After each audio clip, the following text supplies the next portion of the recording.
All right, bet. So, I'm gonna start this by saying, Yeah, first video of our new channel. We have no idea what our name is gonna be. We're gonna figure that out probably after this absolutely no video. idea. Maybe second video, no idea. We might just roll with it. Today we're doing live combine results, going over winners, losers, just general discussion on the combine itself. It's a great event for the draft. That's what we're gonna cover. We're gonna cover a lot of combine stuff, mainly draft stuff, but then obviously in the summer, like just NFL stuff during that NFL season. Like we'll keep Yep. up with it. I'm a Vikings fan. Isaac is a Packers fan. So we're gonna have a lot of fun. Yeah, we're gonna get in a lot of debates. I've known this dude.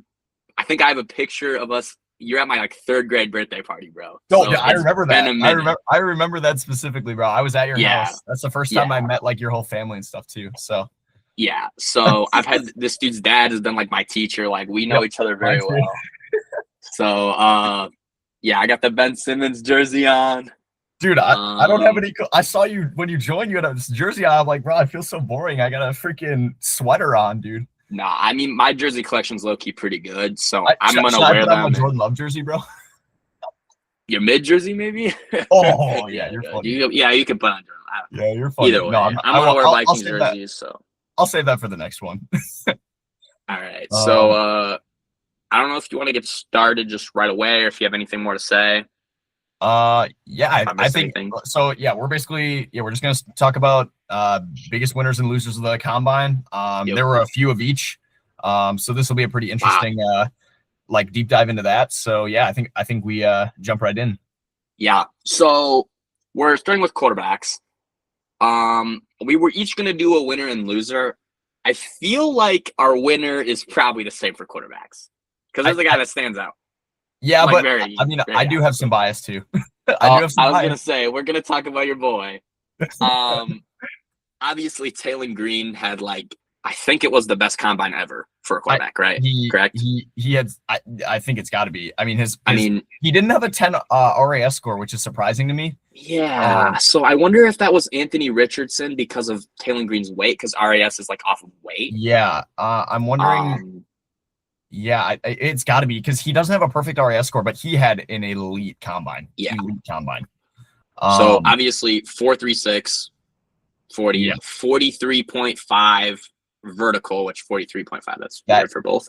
And yeah. then 11.2 broad. That's might be the craziest to me. Anything over 11 in the broad is ridiculous. And this is a quarterback doing this. Yeah. Like, I mean, 11.2 would be ridiculous for a linebacker or a wide receiver. like literally anyone. I think the record isn't that far off of that. The Taylor Green has the record for broad. No. I mean like all time. Like I think it's like, isn't it like Byron Jones? Wasn't it like that like Cowboys Dolphins 12-3 Byron Jones. Yep. Yeah. Byron Okay, Jones, so it was in the 12-3. 12s. Okay, damn, that's insane. But I will say Taylor Green is definitely up there. Yeah, I mean he has to. I mean it's pretty crazy on like an 11.2 broad jump as a quarterback is literally unheard of. I mean Cole Payton has the second best broad jump of any quarterback, and he is 4 inches behind Taylor Green. Yeah. Like so the only thing for me, I don't know if you have watched a ton of Taylor Green. mhm. He won, but like, what does this mean? Like, No, I know. he's not going to be like an Anthony Richardson, which I still don't get how he was ever drafted that high. But Yeah. I mean, like maybe goes in the second round. Yeah. I mean I've Like- seen some crazy mocks where he goes late first, but I don't see it. I don't see it. I mean, the dude won 2 games this year, did not win a single game against an FBS opponent. I didn't know if you knew that. They went 2-10. Yeah. Like, I get Arkansas sucks, but like, if you're not winning in college,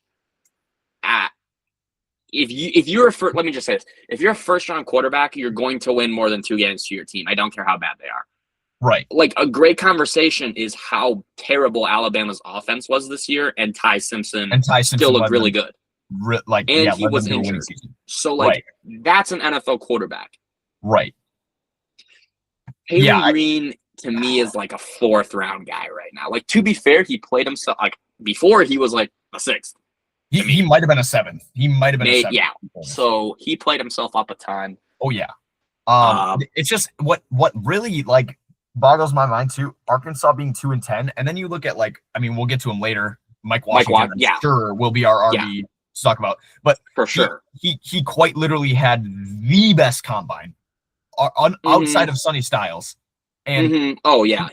And like, how do you fail with this? He's on Arkansas too. How do you have these two guys on your team and you're still 2-10? That doesn't make sense to me. Like, that's where, to me, it's like, yes, Taylon Green might be super athletic, but is it going to translate to the NFL? I don't know. It seems like an Anthony Richardson type thing to me. He probably has a better chance genuinely turning into like a tight end, honestly. Like, I know people say that, but like, yeah, and that might not be stupid sometimes. I don't even know if that's crazy. His combine is amazing, and it definitely is going to get him a better draft pick, but I still don't know. Yeah. I don't know. Well, anyway, outside of him, something I did not realize was how good of a combine your boy had. He had like a sneaky good combine. Dude, obviously his RAS is Cole Payton is the 997. That's crazy. I know you're not like these North Dakota State guys, bro. You're not supposed to fall in love with them, but I fell in love with Cole Payton right when I saw his name on PFF's big board. When I was scrolling through the depths of it, I saw Cole Payton and I was like, wow, this dude's PFF grade is incredible. I want to look at some tape. And I watched his tape and I saw Josh Allen and Taysom Hill combined into one player. Like, well, the funny thing is, don't you remember when I said that? Well, don't be careful comparing him to Taysom Hill, because Taysom Hill was like a 99th percentile athlete. Yeah. And now look at this dude's pretty much the same thing. I think he's a 99.7, so that's what RAS means. Yeah, he's 9.97 RAS. He ran a 4.56 40, which I don't even know exactly how heavy he is, but I think he's a little on the heavy side. Like, let me see. I think I can. Yeah, I think I'm pulling it up as well. He's 6'3", 232. Oh, okay. It's showing me Haynes King for some reason. I clicked on 232, moving a 4.56. I honestly thought he was gonna run like a 4.6, like a almost a 4.7. Yeah. So this was pretty good. I mean, broad jump's crazy too. Vert being 40, and that white boy can jump. Right. And like, you see that when you hurdles dudes. His broad jump too is the second best all time behind Taylon Green. Oh, really? Yes. Like, they are literally they are 1 and 2.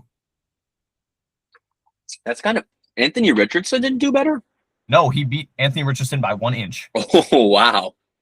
So, like, and that's just crazy. Like, two quarterbacks in the same class, and they are both two of the best broad jumps ever. The two best broad jumps ever. Like, that's insane to me. Well, I know, and here's the thing though. I know it's your boy. Right. And I'm not trying to hate, but like, it's kind of the same thing with Taylon Green. I will say this.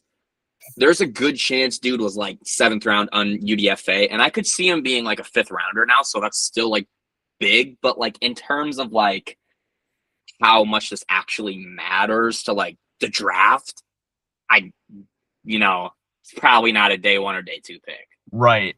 Yeah. So it's not like this is like wave breaking, or like this is Anthony Richardson where he's getting top 5 hype, obviously, but like still a good, like, he probably upped his stock by 3 rounds, 4 rounds.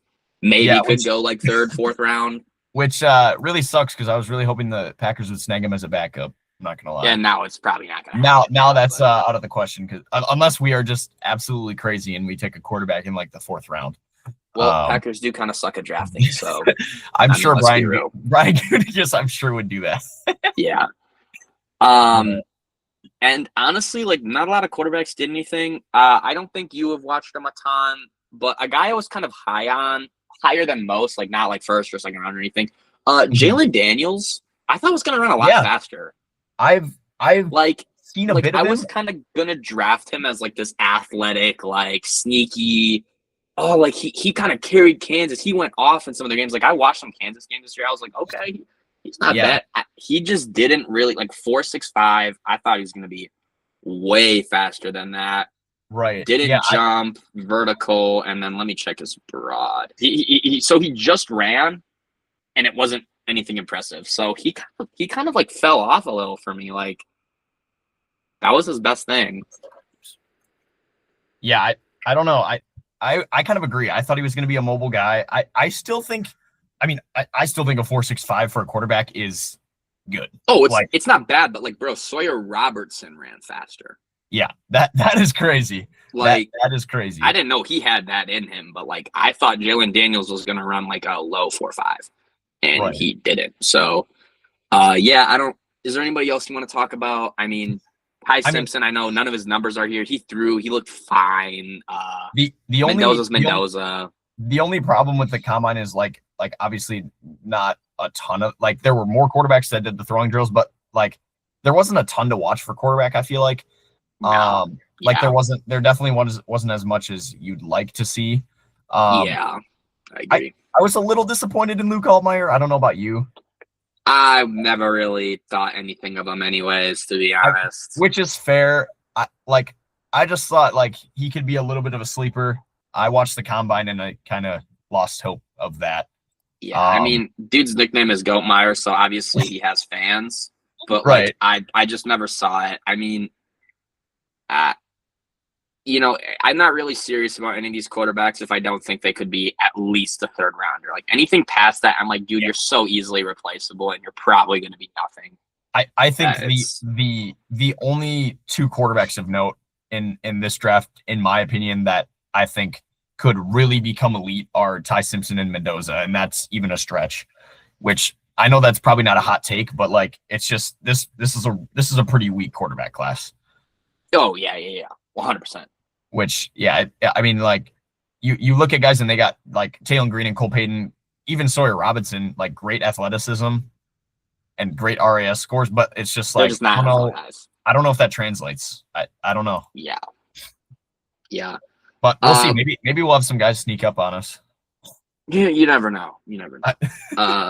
Looking at running backs now. Oh yeah. I have two of guys that I like that stick out right away. Okay. There's three guys that we should probably talk about though that I think are two of them are my sleepers. One's pretty relevant. Do you want to start with Jeremiah Love? We can definitely start with Jeremiah Love. I mean, okay. Yeah. So Jeremiah Love, it's funny. I hate Notre Dame, like my least favorite college program. I love Jeremiah Love, but funnily enough, as a personality, I've loved him like all season. Like great guy, fun to watch. But then when I turn on his tape, I'm actually lower than him than most. Yeah. Like I know a lot of people talk about like top 10. Some people think he's better than Genty. I don't see that at all. Like he gets top 5 stuff all the time. And I'm like, I think he's like 17, 18, 19, 20, like that type of a player. Yeah. But I didn't know he had a 4.36 in him. Right. That's the biggest, like for me, you have talked to me about this and like I get where you come from with the Jeremiah Love is like his stats are a little overinflated. Oh yeah, they don't play anybody. Right. That's my biggest thing. I get that. The Genty thing, I would never take him over Genty. I think he's great. I personally on my big board, I have him in the top 10. I still think he's an excellent prospect. So now I probably view him as like a 10 to 14 guy. Okay. I'm gonna be honest. Like he bumped himself up like 5 spots, which is really good when you're in the first round, bumping yourself up 5 spots. I still am like he's a little underwhelming. Like people are like, he's blue chip, he's the second best player, he could go second overall. And I'm like, he's still good. I think his upside is really high, but I think his floor is also pretty low. Like I think there's a range. I would tend to agree, but like I'm looking at your big board right now. I no world do I have him over Caleb Downs. Which is fair. The only reason I moved Caleb Downs was I moved him down today just because of the injury report. I don't know. Okay. I don't know if his injury is actually serious. Yeah, if it's not, it was weird. I literally just like today I moved Caleb Downs down from 4 or 5 down to 10 just because of Yeah, that. let me. I mean, my big board's like not big. I need to update it, but I think Downs is like Bane is one. Bane is one.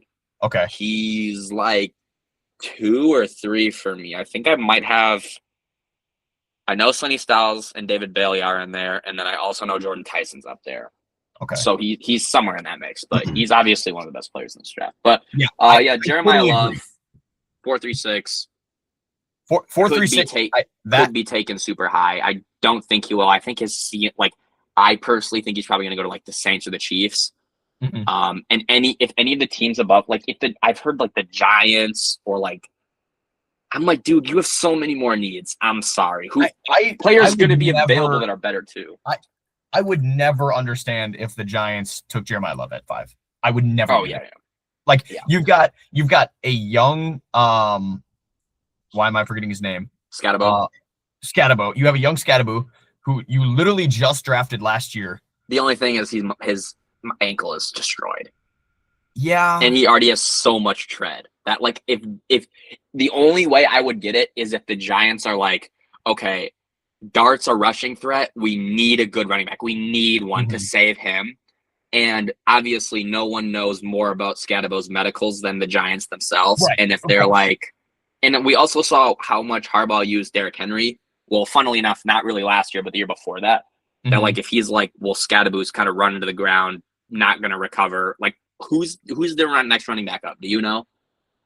Because I think it's Tyrone Tracy. It's either Tyrone Tracy or Devin Singletary. Is Singletary still in the Giants? I don't know, but neither of those names excite me. Like Tyrone Tracy, neither of them would get me excited. Yeah, Singletary and Tracy are both still on the team, so it's Tracy second on their official depth chart. I just, even if that's the case, though, I still don't see it. Like I'd rather have them draft a wide receiver or literally anything, pretty much else. I get the Giants are at 5. But like I'm prioritizing offensive linemen, and I know that the offensive linemen early in this draft are probably not worth a 5th overall. We got Monroe Freeling. Yeah. Okay. PFF, bro. I'd like to have a word. No. Well, we're gonna get to it, but yeah, that's a conversation. I mean, yeah, we'll like you said, we'll get to it. But Monroe Freeling did have a great combine, but like. Yeah, 5th, 6th overall. Yeah, let's just stick to running backs right now. We'll get to it, but yeah, we'll get to it. But yeah, Jeremiah Love, obviously, good combine. I mean, can we talk about Mike Washington? Oh yeah, that's who I'm getting to. Mike Washington. So I believe he had 10 RAS. I don't know if that's number 1 all time. I think it is if it's a 10. I think that's what like that means. But either way, dude is huge. I think he's 228, 4.33. That's like criminal, bro. He's 6'1", 223, and he's running a 4.33. And then he had a 39-inch vertical, which is ridiculous, and a 10.8 broad. So the thing with this draft is there's kind of been like a really big revolving door of who's RB2.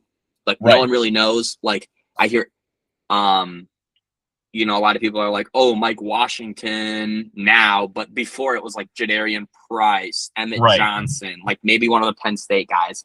Kind of because it's a little bit of a weaker class. But I feel like I can definitively say that he's running back 2 now, right? Oh my goodness! If he wasn't running back 2 after, also your camera's kind of it's off. I don't know if is it really? Yeah. Uh-oh. Hold up. Technical difficulties. Oh, it's because my phone died. Well, that's perfect. Oh. All right. Well, let me use my it'll be worse quality, but I'll use my oh my goodness. I'll use my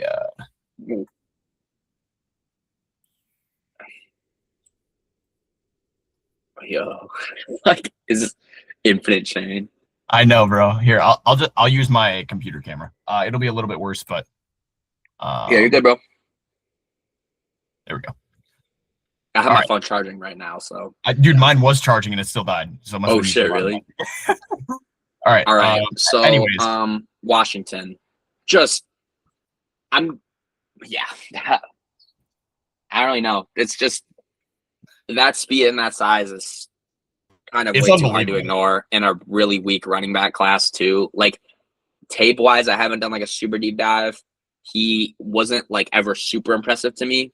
He was Right. just fine. But like I already heard him before the combine in like these RB2-3 talks, and Mhm. after this, it kind of like solidifies it for me. Like I don't think there's a chance he goes in the first round, but I could see him being like a top 50 player. Like honestly. Oh, on my big board, I have him at 51. Okay, so yeah, Like- like I think realistically, end of the second round. Yeah.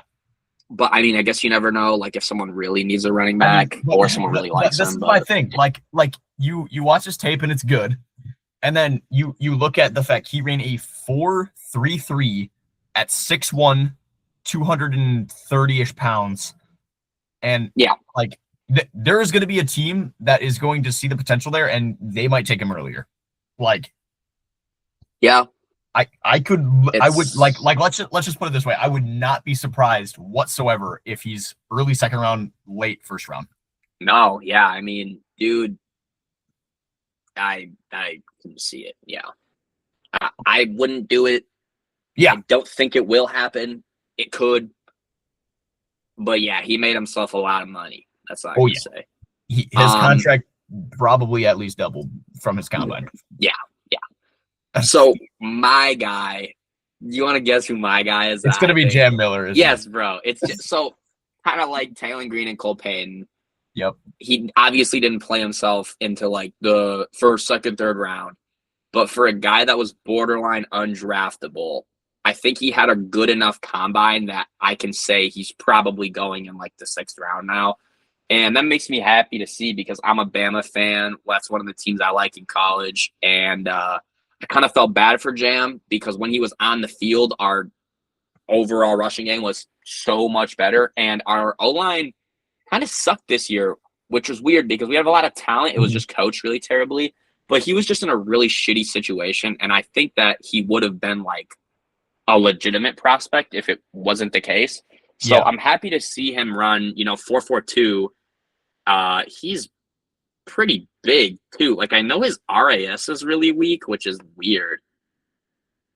Like it's only like a 7.7. It's a 7.04. What was his why did Okay, his, he's not as big as I thought. He's only 210.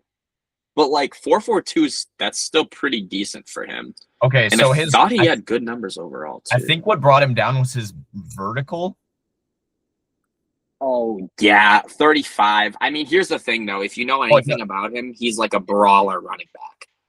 He's Like, he's definitely a power back. Yeah, like that explosion you don't expect, which is why I was surprised by. I thought he was going to like a 4.5 or a 4.6. So yeah, his broad and his vertical were not great. Okay, so yeah, 9.7. That isn't good. But the 40 time for me is like good enough where it's like he's almost running a 4.3. And I thought he was like 220 because he plays like he's 220. Right. I mean, I think he can't be that tall. I just had this shit up, so I should have checked. But like he looks really compact. Obviously, I watched like every Bama game this year. Mm-hmm. He was injured too. Yeah, he's 5'10", 210. So that's why he's just like a bowling ball kind of. But yeah, I'm just happy to see my boy do that. I don't expect anything from him really, but I was happy to see that. And then did you have anybody? I did. Where did it go? Oh shoot, I gotta go back. For I think I don't know if I have another like. I was gonna say Damon Claiborne. I think he had a pretty good combine for where his I thought he was gonna be faster, to be honest. Which is fair. He probably should have been. But he had a decent RAS score. He ran a decent 40. He probably should have been a little faster. Which is crazy to say a 4.37. Which 4.37 is still elite. It's like his only saving grace for anybody that doesn't know. He's like a really small guy. Yeah. He's like 185. So like he needed to run really fast. Yeah, 188. He's 188. Yeah, 5'10". I think Don't I even think know if he's 5'10" either, to be honest. I think his biggest, I don't know if he was necessarily a winner, but I think he solidified himself as getting drafted. Let's put it that, because he was he was like late 7th round was where he was projected before the combine. I've seen it all over, to be honest. I've seen his range go very like 5th, 4th to like undraftable 7th. So I don't know for sure, but I mean, if he would have run honestly anything slower than 4.4, I wouldn't have drafted him. I don't think he gets drafted either. I mean, good on him, like kind of, but yeah. So I guess that makes sense to me. I guess not a winner necessarily, but good for I was just gonna say good for him for probably solidifying his draftability, I guess. Yeah. With a 4.37, because someone will take a running back who runs a 4.37. There's someone who wants him, I'm sure. Yeah. So yeah, I didn't really have any like losers, so to say, because all the guys that kind of did bad, like Emmett Johnson had the worst 40, but like if you know what his game is, that kind of makes sense. Right. I think the biggest loser is, there's 2 names I have in mind. Mm-hmm. One is somebody who, funnily enough, didn't perform, and one is Jadarian Price, because he was kind of in that RB2 talk. And his, other than his broad jump being pretty good, everything else was like kind of mid, and Mike Washington kind of overtook him for RB2, which already isn't like great in this class. Like that's like end of second. Mm-hmm. So does he fall more because of that? It's hard to say, but I don't think he helped himself out at all, really. He just kind of did like fine. Right. And I think I know who I think your other guy would be Jonah Coleman.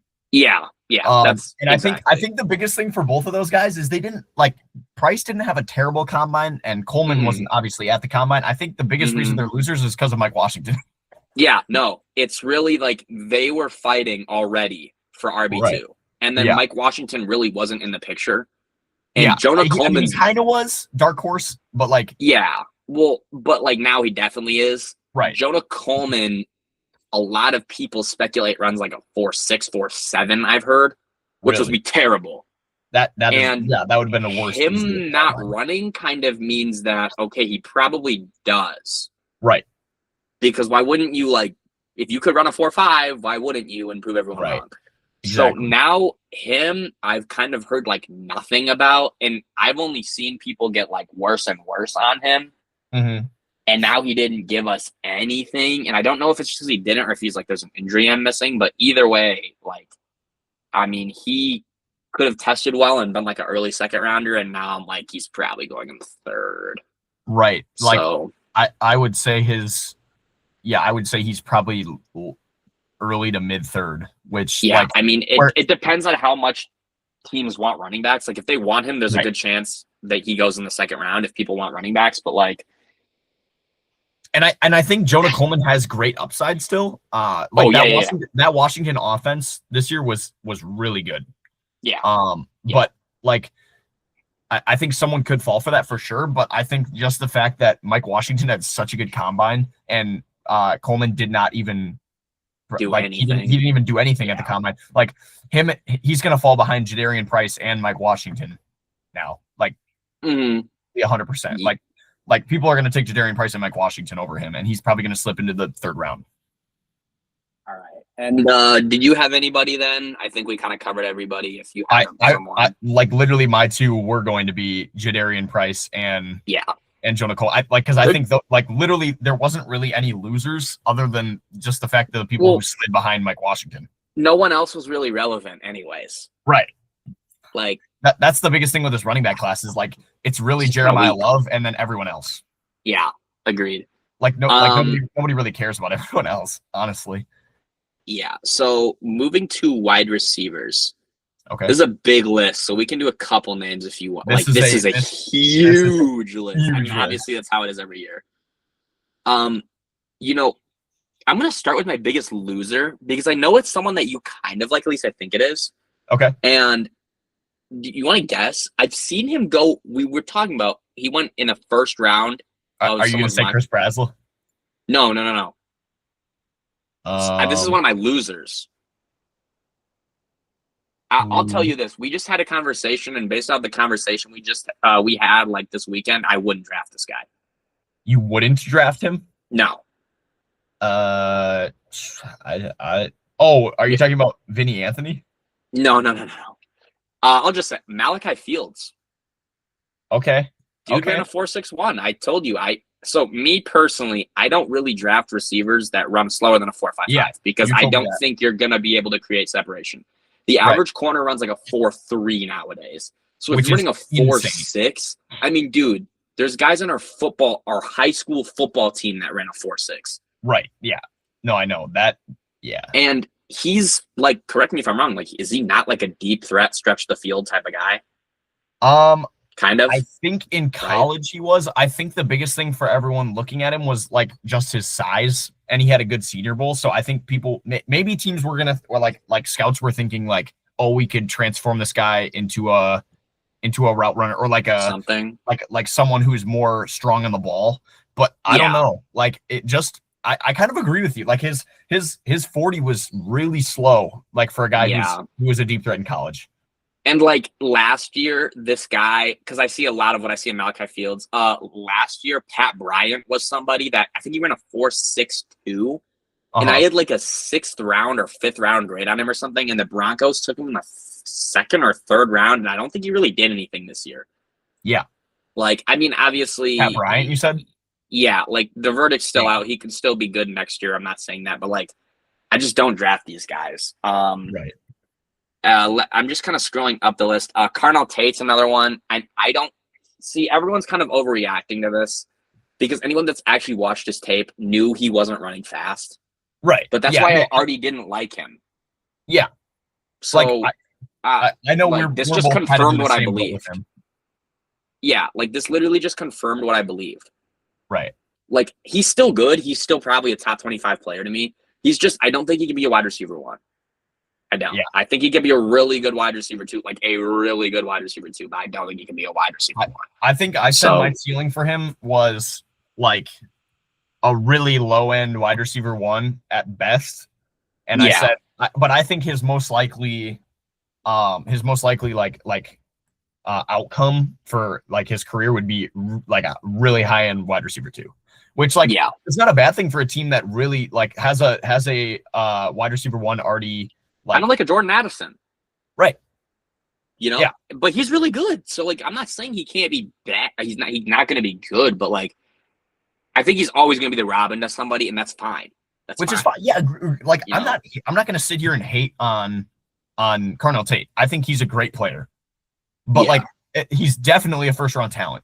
But like I don't, when I see him getting picked at 5 or like top 10, I don't know. I question it. Like can I go next for my next one? I'm gonna go to a winner. Yeah. I think this guy absolutely like shot up my big board. Is it Caldwell? Yes. He was my number 1 winner. Yeah. Jeff Caldwell had one of the best combines for wide receiver I've seen. Like, I'm going to be honest. I didn't even hear of him. I didn't even know who I briefly saw him when I was scrolling through wide receivers like before the combine. Okay. And I did a little bit and I was like, oh, this guy's pretty good. He could definitely pan out and he could be maybe a decent wide receiver on an NFL team. And then I watched the combine. I'm like, wow, like this dude could be the biggest sleeper of the whole draft. Yeah. Because he had here's the thing. He had it was like 600 yards, 6 touchdowns. Yeah. Like at Cincinnati, that's not great. I'm going to be honest. Like they don't really play a ton of guys, you know, like I think last year, like Xavier Henderson had like 1,010 at Cincinnati and I liked him.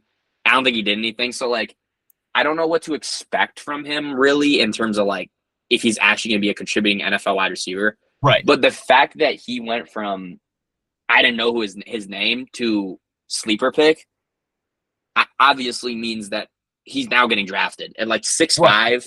Well, and the craziest thing to me, 6'5", running a 4.3. He ran a 4.31 at 216, 6'5". Yeah, so someone's going to take him high. Like, I don't think he's going to be like a 1st or 2nd round pick. Probably not even a 3rd. No, But like he could go in the 4th and 5th and like sneakily be a wide receiver 3 this year, or like a wide receiver 4 on special packages, and like I get it. Like, okay. Yeah, like his combine was like it literally saved his draft stock. Yeah. Yeah. Crazy Rass. That was my pick. So yeah, that's funny. Another loser, really quick. Just this is really quick because I don't know if you watch him. Kevin Coleman Jr. running a 4.49. Yeah, I saw that. Dude was expected to run like a 4.2 almost. Like that's his thing. Like he's like, I think he's like 170 pounds, dude. He's borderline undraftable for. He's 179, 5'10. Yeah, so dude, you can't be that small and that slow. Yeah, like you can't. Like you look at Brennan Thompson or like Deion Burks. Like if you're smaller, you need to be fast. Yeah, need to be, and like that's slow for like a big guy. So yeah. Let me see. Jeremy, I just like to touch on my Bama guys. He had a decent combine, nothing crazy. I think a lot of people thought he was going to run like a 4.55, so he did run better than I think a lot of people thought. Very Ted slightly, Hurst, but he still did. Ted Hurst and Omar Cooper Jr., I think, are both probably like 2nd round picks now, low-key. Hurst, maybe not yet. Maybe he's like 3rd round. Obviously, Cooper already had the hype. Hurst has the better build, but both of them were not expected to run this fast. So those are both winners for me. Hurst ran really fast for his size. Yeah, and let me check something really quick. I know Hurst had 9.92 RAS. And Omar Cooper had an 8.79. But he was already a good enough prospect where I don't think people expected that athleticism from him anyways. Right. Skylar Bell's another one that he did better. I mean, it's hard to say. He did fine. Brazel ran how we needed to. I'm just kind of touching up on these guys. There's so many of them. Brazel ran good, so he probably won. Can I talk a little bit about Brazel, because I am yeah. I think his combine was like, I think that low-key could have pushed him up to like high 2nd round. Oh yeah, like I thought you were gonna say first. No. I mean, I could go there. I could say late first. I still don't think he's gonna get drafted late first. I think there's a possibility. But I've been high on Chris Brazel since last year. When I think I told you this, I would like turn on the TV and it would be a Tennessee game, and this dude would literally score a touchdown. Every time I turn on, like to know. So is Jalen Hyatt. What I said? Oh yeah. I know you like to bring up Jalen Hyatt, but like for me, Jalen Hyatt was, to be fair. Jalen Hyatt, it was 4 inches shorter than Chris Brazel. Yeah. And Chris Brazel ran a 4.37 at 6'4". He's a little skinny, like a little small, like weight wise. But like I just think his build and his speed is what you want to see in an NFL receiver. Oh, for sure. Yeah, everyone else is kind of. I have one guy who, once again, like some of these guys, I'm just fans of.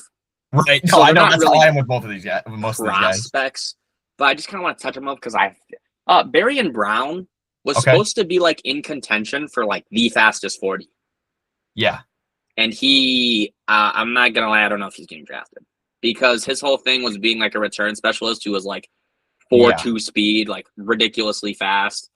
And, he posted on his story that like the scouts, like they measured it wrong and that he actually ran like a 4.34, which still isn't like, I thought he was going to run faster, to be honest, even if that's the case. And like, obviously I'm trusting the combine more than what he says, but it's just a little sad to see because I've been following him since Kentucky where I thought he could like really be something. And that's his biggest thing is the speed. So we'll see. Maybe he still gets drafted. I hope he does, but I think he definitely slid a bit for sure. Oh, for sure. But you want to move to tight ends? Or you got anything else to say? There is one more guy I want to talk about. Okay. And I love my North Dakota State guys. Oh, Bryce Lance. Yeah, we probably should talk about him. I want to talk about Bryce Lance. 6'3", 204, 4.34. and he He had a had good combine. He had a really good combine. the second best RAS with a 9.98 behind Jeff Caldwell. This is a guy that just reminds me of Christian Watson. Okay. I think like a Watson's little way bigger though, is he not? Watson height wise? Watson's 6'5". Okay, So Watson's got 2 inches on him, but for me, Bryce Lance, when you watch him, he plays like I don't know how this is possible. He plays bigger than 6'3". Like he's okay. He's able to get those contested balls like that. I don't know if it's tough to say because Christian Watson was one of the most athletic prospects we've ever seen. Yeah. For like a wide receiver. So it's tough to compare him to Christian Watson, but like I don't know. I could see it. He's a North Dakota State boy, just like Christian Watson, and he plays a lot like him, I feel like. He's got the speed, he's got the height for the most part. So I mean, pretty much though, like some of your thoughts, you think he's like a injury-prone, overrated wide receiver 1 though, if you're comparing him to Christian Watson? Oh yeah, right. No, but he actually might like unironically have a better career than Christian Watson if he pans out in the NFL, just because he doesn't have a crazy injury history. Yeah, I don't think he'll be drafted as high. I think he's probably a 3rd or 4th rounder right now. I was gonna say 3rd round, but I think he actually might have moved up to a 3rd rounder just because of his combine. Oh yeah, because I think he was like a 4th round-ish prospect. I think on PFF's big board he was like 150 for a while. But I think he moved up after this. He had a great combine, 9.98 RAS. Yeah, pretty nuts. All right, you want to move to tight ends now? I would like to move to tight ends. All right. I'm not gonna lie, this tight end class before kind of sucked to me, and nothing really changed. Everyone kind of performed how I expected. Yeah. Stowers had a really good combine, but like anyone that knew what type of player he was kind of expected that. Like maybe not like that good, but like the dude is a freak. Anyways. Yeah. I mean, I have a loser. Who? Miles Kitselman. Oh, I was gonna. But here's the thing: he wasn't really gonna get drafted anyways. I thought he was supposed to be like a 6th rounder. Really? Yeah, I didn't really think anything. I did see that. Like, dude, that was slow. Like that. You gotta feel bad for the guy. Yeah. Swavis, Bama guy. He did fine. I thought he was gonna run way faster than that. Okay. Kitselman was PFF's 172 player. So I mean that's PFF. They got, but I know what you're saying. I think there was some serious talk he could get drafted for sure. Yeah, probably. And I think he's just like a pure blocking guy. I don't know. I haven't really watched him a ton. But I guess I haven't either. I kind of just saw the 40 time. 6'5", 250. So he probably is a blocking tight end. Yeah. I mean, the vertical's fine. I'm just looking at his bio. I think he catches enough though. Where so yeah, his top strength on this says run blocking duty. So if he is a run blocking tight end with his size, he could still get drafted. But I don't know, that his combine was not good. Yeah, and I mean, no really other losers for me because this tight end class is just full of losers anyways, to be honest. But Sadiq, I think, outperformed. Like people thought he was going to run fast. I don't think they thought 4.3, but like he kind of just did what everyone thought he was going to do. I feel like. Yeah. Like I haven't seen anyone be like, oh my God, he's top 10 or top 15 now. He's still kind of in that like 15 to 25 range. Yeah. Like sure. I know I've said to you, like if the Vikings draft him, I'm fine with that. But it kind of looks like we're keeping TJ Hawkinson now, so I probably not. But I mean, you could. I mean, there's still a what am I trying to say? With a chance we draft him. There's still a reason to draft him. We are also paying big money to Josh Oliver, so we probably wouldn't have 3 tight ends. Yeah. How much are you paying Josh Oliver? Like decent tight end money, but I think it's because he's like the second best blocking tight end in the league. Like he's very underrated. Okay. But he also catches passes to the point where it's not all he does. So having Sadiq in is just so like on top of if we have Addison and Jefferson. I mean, I know we might not have Addison, but like it, Aren't you guys it in like? doesn't. Aren't you guys in cap hell? Oh yeah. Like we're trying to. Apparently, we're gonna trade Jonathan Grenard. Really? Yeah, because That's we're just bad. trying to save money any way possible. Well, think about it. We still have Van Ginkel, and we have Dallas Turner. Mhm. So we lose some depth, but like, bro, we have 3 guys that were like 8+ sack guys. Like Dallas Turner had 8 sacks this year, and he really only was good for like the latter half. So we Right. don't really need one of these guys, and we're gonna keep the guy we drafted in the first round 2 years ago. And Oliver was a first round pick. what? Oh no, you're talking about Grenard. You're talking about Grenard. No, I'm talking about Dallas Turner. Oh, Grenard's like 30, dude. Yeah, I was. So if we could get a second-round pick for him, like I'm fine with that. I like him, but it's Dallas Turner's time to step up, in my opinion. So if we can get a second for him, dude, I will do that. I think you legitimately could. I would say it's probably a third. Especially since so many of our needs are corner and safety, and there's going to be a ton of good ones in the second round. Yeah. So I'm fine with that. And we're going to get to safeties and corners, but yeah, there's a lot. All right, you want to just move to O-line? I don't really have anything. I mean, I was going to briefly mention Roche. Oh yeah, because he is a very he had a really good RAS score, and he was a little bit lower on the draft radar. He must be huge because he ran a 4.7. Yeah, I think he has to be like 250, dude. Yeah, I don't. It's loading right now for me. Yeah, he's 267. Yeah. Okay, so that makes a lot of sense. And he had a 38.5 vert. Okay, yeah. So I know Connor from NFLSC is he likes him a lot. Mm-hmm.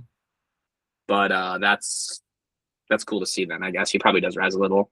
Yeah, I didn't want to like talk about him for an extended period of time, but like I just wanted to mention him. Yeah, I think he had a good combine. He definitely solidifies himself as third or fourth rounder. Just from his size and his athleticism. I would agree. You want to move to O-line now? Yeah. There are a lot of O-line. Yeah, there are. There's a lot to talk about. I think the biggest winner is definitely Freeling. Yeah. Because he went from somebody that was probably going to be a top, like anywhere from 35 to 50, who legitimately top 5 potential. Yep. Which I know we have reservations about, but like a bunch of people are saying this. Yeah. And like, do you know why? Because there's actually a really big conversation to this. Have you heard? Like why he's moved into the top 5? Like why he moved up so drastically. Well, his athleticism is insane. But that's not why exclusively. Okay, why? So pretty much the 2 guys ahead of him in Fano and I know you're talking Miami dude. Yeah. Why am I blanking? Freaking what is his name, bro? Shoot. Oh, it's not a good look. This is a bad look. Mauigoa. Yeah. Oh, Mauigoa. A lot of people already thought they were guards. Fano was supposed to run faster than he did, I think. If I'm not mistaken. Like Fano ran a 4.91. I'm trying to see his RAS. Because I heard he had a 9.76, so I'm just talking on my ass. Never mind. But I think his let me see. What are his arms? Are his arms small then? Because there has to be a reason that there is something. I know there's something. Like he has 32-inch arms. Well, then why did he drop? I don't know. I saw that and I was actually confused. I didn't understand why he dropped. Honestly, he has good arms. He has decent length. He ran well. So the only thing I can think of is there was already a crowd that didn't think he could play tackle just because he's like a swing tackle. Because he's a swing tackle in the way Utah plays, a lot of people thought he would just be better at guard. Monroe Freeling is like a true tackle. And Mauigoa, a lot of people think is a guard. Yeah. So if you think Maui Goa is a guard, and then you think Fano would play better at a guard, and funnily enough, Fano's 6'5.5". That's big, but like most NFL tackles are like 6'7", 6'8" now, like for real. Yeah, they're huge. So I mean, he's not like prototypical. Freeling is, and obviously then he's more athletic, so he has like the perfect build. He's younger, I believe.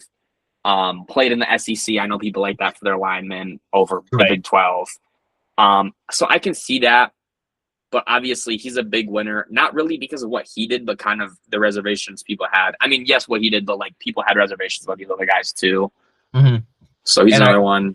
I also will point out Fano is younger, slightly. Oh, he is really. He is. I actually have zero idea why Fano moved down. He's a junior. I don't know. I literally did not understand. Like I saw him drop like 10 spots on PFF's big board. I was like, what is going on? Yeah.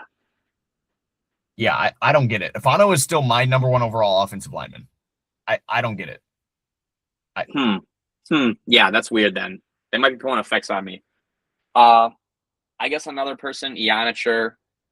Okay. He was already getting all the hype in the world. Like his train was only going up, and Ianicher pretty good combine. So I think his biggest thing is he can also play guard. Like he could play guard or tackle. Oh, Ianicher. I hear that he's pretty much just a tackle. That's what I heard. Really? I mean, he probably could, but like he is winning in the sense of he's going up because he might not be better than Maui go up, but he's more of a tackle. Okay. If that makes sense. Okay, I got you. Like more, I believe. Like, let me check the build. I think he has like more, like a better build, and then obviously ran a 4.91. Like he's 6'6", 320. Yeah, so exactly, he's bigger than Fano, taller and heavier. And then anyone else? I would say mine would be Blake Miller. Okay. He ran his 40 was a little slow, but I don't even think it was that bad for someone who is 6'7", 317. Like, I don't know. He has 34-inch arms. And he's out here with a RAS score of 9.94. And I mean, he had a good combine, and he's huge. Like he's what you want in an NFL tackle. Like he's got that build. So I really liked how his combine went for his draft stock. Yeah. I have three guys. I'll go over the two losers really quickly. Jennings Dunker and Emmanuel Pregnone, I both thought would be a little quicker. It doesn't matter that much to me, but I just thought I expected a little bit more from those guys. And I know this is getting like I'm doing this every time, but like this is actually kind of relevant. In Bama, Caden Proctor had a really good combine for being like 365. Yeah, he did. Like, dude had like 5.21 at 360 or 370 or whatever he's at is pretty crazy. And then I know he had a good 32.5 inch vertical, that big. I saw something where it was like that was like one of the best vertical jumps by someone his size ever. Really? Yeah. Like I saw something along the line, which would make sense because almost 33 inches at like 360. Oh, it wasn't this is a different thing, but he has a better vertical than Russell Westbrook. And he's like 100 pounds heavier. Like, dude, Caden Proctor is a freak. No, I Parker Brailsford tested really well too, Bama guy, but he just did test really well. You just like your Bama guys, he actually did though. He actually did. He ran a 4.95, like yeah, and he had a really good broad. Yeah, Caden Proctor jumped a 9.1. Like so Jennings Dunker was 1 inch shorter in the broad, and I think he's like 50 pounds less. That's crazy. And like way shorter. So like Proctor did good. Brailsford had a really good 40 and also ran a 9.10. This is what I'm saying. How was our O-line bad this year? He jumped it. But yeah, he jumped. He had the best broad. Yeah.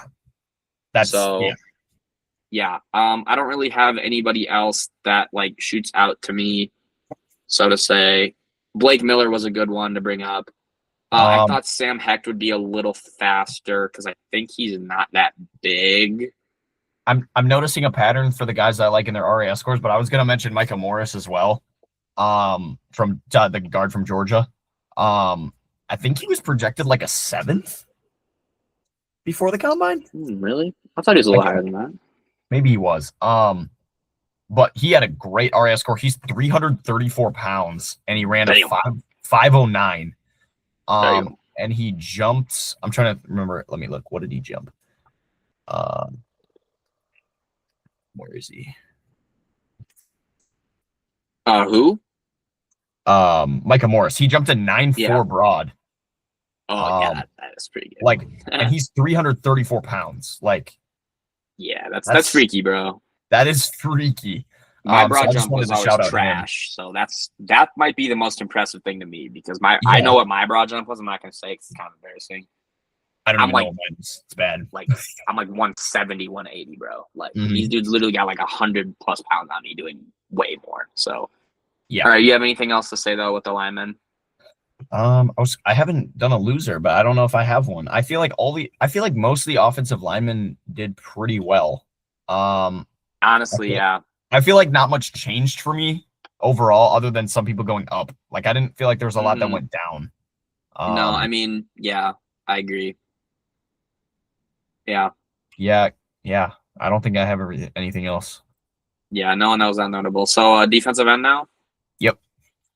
All right. So first thing, do we want to talk about Arvo Reese as an edge or as a linebacker? What do we want to do for that? I noticed that everyone's putting him as an edge. I almost want to talk about him as a linebacker though, because that's what he played. I think he said he wants to play edge. I think he said that. Okay, then we can talk about him as an edge. So we can talk about because I think let's be real here. The team that's drafting him probably is going to play him on edge. Yeah, that's fair. Like they think he's Micah Parsons. That's legitimately what they think. Yeah. So, yeah, we can talk about him as an edge. Obviously, he played as a linebacker, so this is why his 40 is the highest. Didn't actually play from the edge. Just did a lot of blitzing. Yeah, for sure. So Arvo Reese, obviously, didn't really go up or go down. I just want to mention him because he's a top 5 pick. Yep. He kind of did what was expected. Like, incredibly freaky, really good athlete. Really nothing left to say. Yeah. Sounds like he's going to play edge, but I guess we'll see as the season goes on. David Bailey almost running a 4.4. Kind of what we expected, but like, he's still my best player on the like. No, yeah, I mean, I agree. I love this dude for like a year and a half, 2 years. Yeah. So, top 5 easily. Malachi Lawrence, pretty good draft or time. Denied Denise Sutton, I think was like really, really falling for a lot of people, but he kind of like reminded him because I think he was like a 9.97 RAS too. He had the best great athlete. He definitely was one of the biggest risers from the combine for edges. Yeah, so that's good for him because I think he's 9.93. I also want to shout out my Wisconsin boy Mason Rieger, bro. No, he had a really good senior or East/Shrine Bowl. Senior Bowl. He was at the really? I thought he was at the Shrine Bowl. I think he had his 3-sack game at the Senior Bowl. Okay, well, yeah. I mean, once again, this is a guy that I didn't really hear of, to be honest. Now he's like maybe like a 4th, 5th round guy. Yeah, that's fair. Yeah, and like I had always loved him at Wisconsin, so I was really happy to see him have such a good combine. He had a 9.53 RAS score, and he's a white boy. Like, dude, like hell yeah. Mason Rieger. Okay. I'm checking if it was a Senior Bowl or if it was Shrine Bowl. No, Shrine Bowl. I was gonna say I'm like 90% sure. Okay, it was the East West Shrine Bowl. You're right. Yeah. Another loser for me was Romello Height. Okay. He's like 235. This dude should be running like almost David Bailey numbers. Yeah. It's like he's like you can't really play him against the run in the NFL. So I mean, like, is it crazy to say that he might be like 4th round now? And his biggest problem is how old he is too. Like, yeah, like you would think he'd be like a way better athlete too. You were drafting like he was a 2nd round prospect because he was so dominant. But if he's not going to be fast, and then also be small and old, that's not a good combination. No. Big winner. My Oh, gosh. boy Gumby. He ran a Gumby, good bro. 40 and had an Gumby. insane vert. Yeah. And it's kind of funny. I have this inside joke where like my mom knows who George Gums Jr. is, which is really random because like That's I funny. was like at the dinner table one day, like pondering, like clearly in thought. And she's like, "What are you thinking of?" And I was like, "I wonder if he has a George Gums Jr. has another year of medical eligibility." Yeah. Because I was trying to figure out if I should watch him because if he was going to declare. And I Mhm. didn't know because there's so little information on some of these guys that I was thinking about it for like a week. But then I think he like declared or something. But no, it's just like a joke I have between them. And I I- texted her. I said, "Hey, George Combs Jr. had a really good combine." She's like, "Cool." I think she thinks I'm retarded, but whatever. Dude, no, uh, I think he probably solidified getting drafted. I think he had a good enough combine where he should get drafted, honestly. yeah. I have a loser. This was what, and this hurts me. This was The a guy. name? Yes, bro. Yeah, I thought he was gonna be faster. I liked him so much. Like just His whole thing's a pre-combine. step. He has an amazing PFF grade, and like I don't know if I don't know if he because he plays in a weak conference if that's gonna be an issue. Dude, he just like his vertical's not good either. I just Yeah. don't think he's that explosive, and that's like his best trait. So Yeah, and he did not have a good combine. no, And I'm trying to see if like he has any saving grace. He ran a 4.73. 911 broad. That's Not not bad. bad. It's not terrible. Yeah, it's just I really wish I would have seen more out of him because I really liked him as a prospect, and even watching his tape, like he really impressed me, and I feel like his combine did not reflect that. Yeah. So Yeah. Okay, I'm gonna shout out one more guy. Otherwise, Yeah. I'm done with edges. I have to say I hate this guy for what he did to my team, but the hate has been getting too. Like I've seen this guy fall like out of the top 40, which is ridiculous. Keldrick Falk is huge. People forget this. He's like 6'5", 270, probably. He's like 20 years old. He's gonna be like 280 probably in the NFL. 35-inch vertical. I get he didn't run. This guy, you have to trust me when I say he is a freak build-wise and athletic. He's probably running like a 4.6, 4.7, which is really good because he might be like a 300-pound NFL player. He's big. And people don't like him because he can't pass rush really, but I'm telling you, Right. this guy will fucking destroy your run game single-handedly. So He is definitely great in the run game. I'm not gonna lie. I'm gonna play devil's advocate a little bit. I'm not a huge Falk guy. no, that's fine. But like, do you think he's a first-round pick still? Yes. Yeah. Okay, because like I don't think you can ignore some of these traits. Just from his size alone and his athleticism alone, he should be a first rounder. My biggest thing is he's so raw. And he's 20 years old though. Yeah, that's the thing. He should be raw for his age. But my biggest problem was like, and I have firsthand like trauma from raw. Like you look at Lucas Van Ness, that dude was the most raw edge rusher I have ever seen, and he has not panned out on the pack. And like I think he's just kind of dissuaded me a little bit from those raw edges. Sure. So I definitely see Keldrick Falk as a first rounder, but I haven't been as high on him as like you have.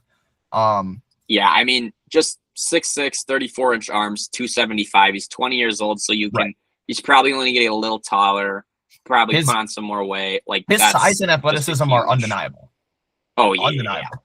Yeah. I still have him as almost 10-inch hands too. That's fucking huge. I still have him as my fourth best edge just because of his size and athleticism. Yeah.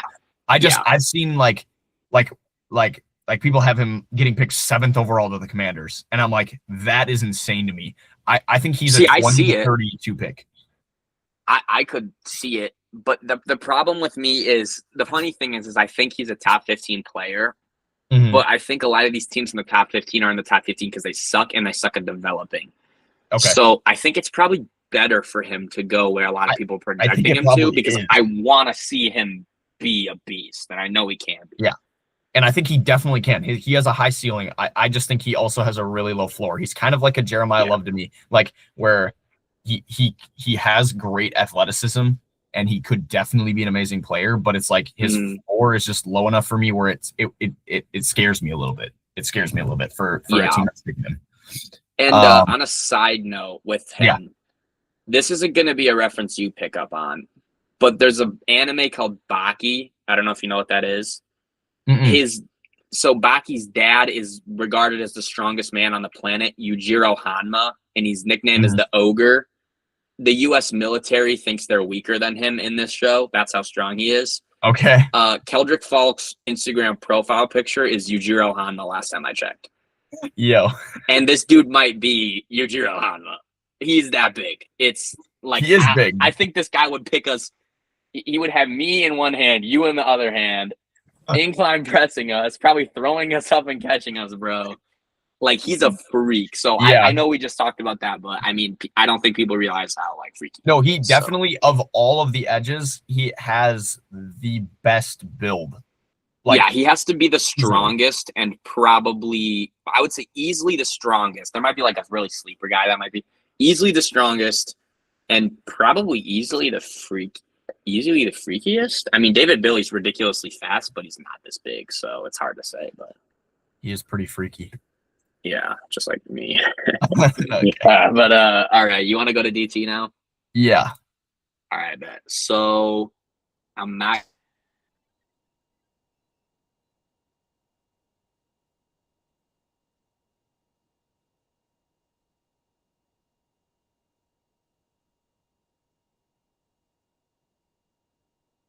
I'm gonna lie, like dirt. Yeah. Because straight up, I have a better vertical than him by 50 or 5 inches, which I know, like, bro, I'm not even close to his size. But like, dude, there's guys that are his size that jumped like literally almost 15 inches more. Yeah. And I just expected a lot more from him. And like, I get it if your vertical's bad.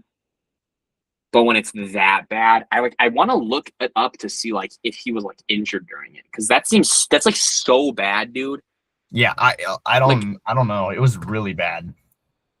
And I don't think it was either his 40 or his broad wasn't good either, or maybe that's all he did. I don't know, but that's so bad. Yeah, he really was underwhelming. Like for how see if he got like injured. For how like funny he was like on the broadcast, like he was like making faces at the camera, like he just, his combine itself was not good. Yeah, I don't see anything. You know, to me, Lee Hunter kind of feels like every year there's like, I don't know how to word this, like they just place guys in the draft that aren't good, like Monroe Freeling. Yeah. Like, he just gets, like, randomly put, like, top 5 for, like, no reason. It seems like, what, like, you know the meme where it's like, who is this? Like, that's how I feel, bro. I'm like, same thing with Lee Hunter. Like, Lee Hunter's not bad, but, like, bro, I see him top 25. I'm like, this dude was, like, a 3rd round, a 4th round pick, like, a month ago. And then he had a trash combine, and nothing changed. Like, I'm trying to think of, like, the word I'm trying to, like, think of where he's, like, the NFL, like, wants him to succeed for some reason.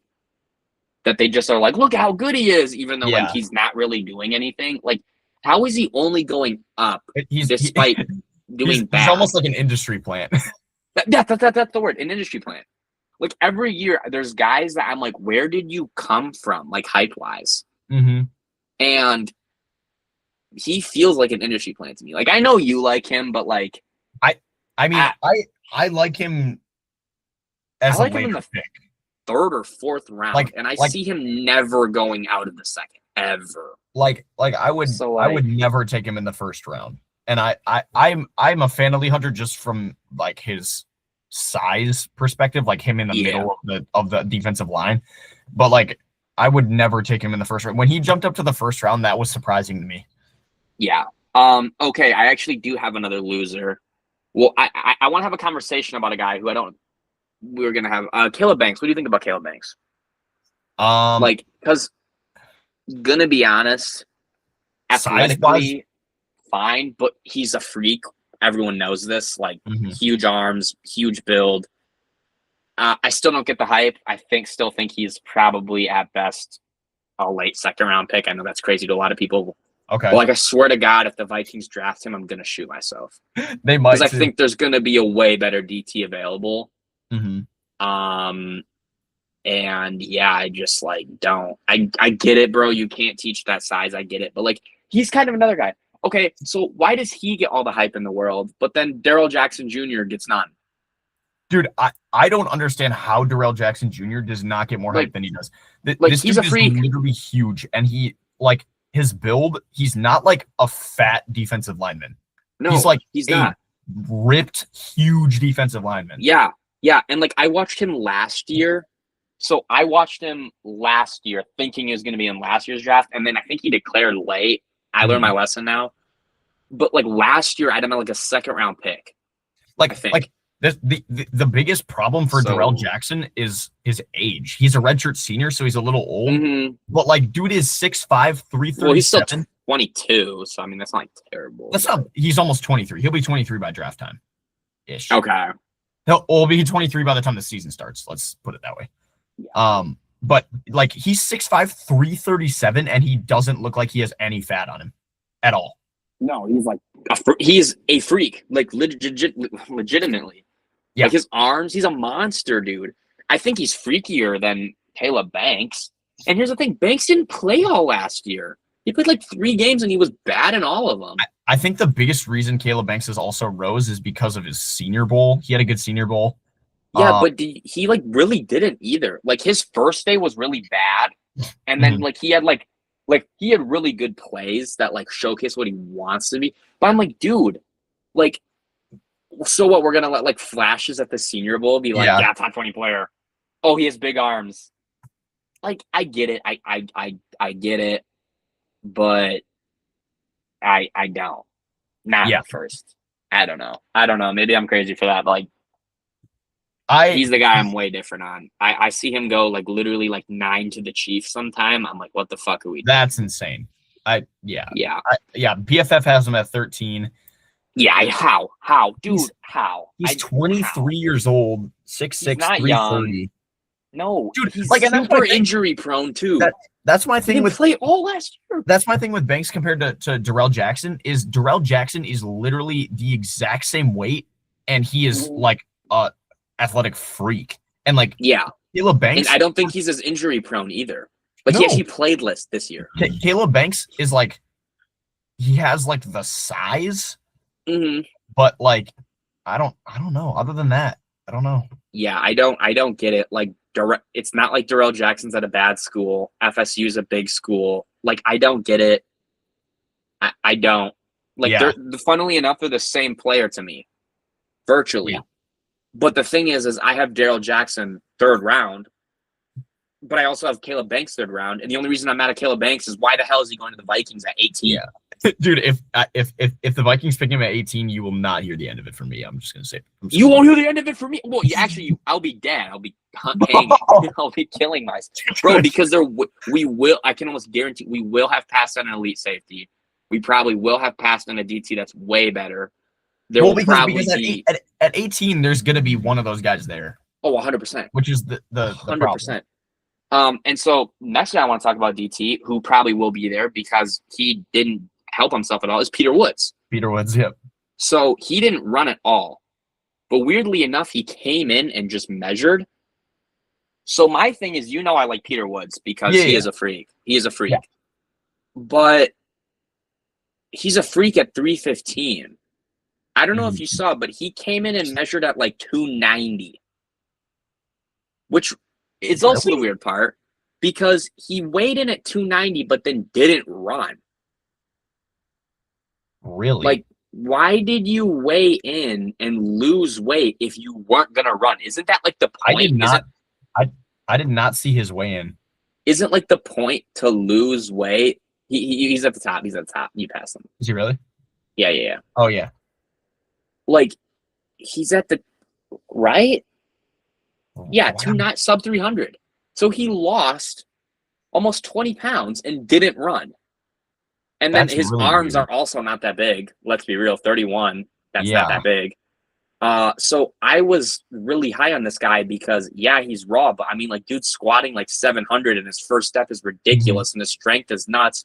But you lose some of that strength, and like when you like, what are we doing? Like, Yeah. I don't know. I thought he could. I thought at 315, the pass rush juice he had was ridiculous at that size, and then also how good of a run defender he was ridiculous. Like, perfect weight for him was 315, maybe Right. 310. Why are you sub 300 and not running? Not like Yeah, I did not realize he weighed in at under 300. That's no. crazy. And so like I know Stock Exchange's latest mock draft has him going like 30 something, 40 something to the Raiders now. Like, Wow. I don't think he falls out of the first round, but maybe the NFL sees it that way because, like, I don't know. I mean, I'm still taking him over Caleb Banks personally. So, like, if he's available and we draft Banks, I'm still killing myself. But, like, I don't get, like, why he didn't run. That was just really weird to me, especially since it feels like he had a lot to prove. My biggest takeaway from the defensive tackle portion was that I feel like it's like honestly a pretty weak class. Honestly, I honestly don't like the class that much. Well, because look at the top guys. Peter Woods has a lot of issues. Caleb Banks has a lot of issues. I mean, David Gusta is obviously DT1, but outside of that, like David Gusta. I mean, like, bro, like Lee Hunter didn't help himself. He actually had a fine 40. Like Tim Keenan obviously isn't like a top guy. Didn't do well. Like none of these guys. I was gonna say, bro, I know you love your Bama guys, but I was gonna say Tim Keenan was one of the